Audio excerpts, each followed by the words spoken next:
देवदर्शन करून परत येणाऱ्या भाविकांच्या वाहनाचा अपघात झाल्याची घटना घडली आहे। यात 2 महिलांचा मृत्यू झालाय तर 13 जण जखमी आहेत। 2 वाहनांची समोरासमोर धडक झाली।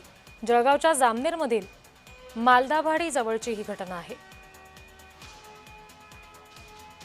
एक क्रुझर म्हणून आहे आणि दुसरी स्विफ्ट डिझायर आहे। दोघीची आमने सामने टक्कर झाली।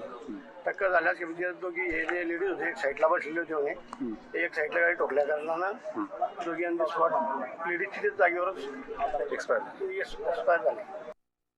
क्रुझरमध्ये 10-12 लोक होते आणि त्यानंतर डिझायर गाडीमध्ये सुद्धा 5-6 जण होते आणि मोठ्या प्रमाणावर तिथे आक्रोश सुरू होता।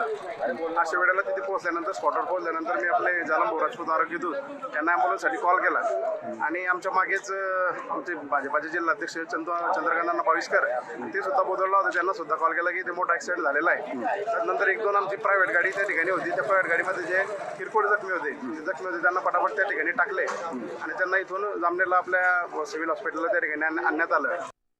त्यात जवळपास 10 ते 12 रुग्ण अपघातग्रस्त झाले अशी खबर सामाजिक कार्यकर्ते आणि पदाधिकाऱ्यांच्या मार्फत मिळाली।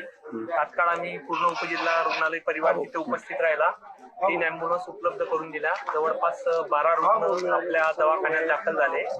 त्यातील 2 जणांना पायाला फ्रॅक्चर होते, त्यांना थोडे कास्ट करून प्रथम उपचार देऊन जळगावला रेफर करण्यात आले।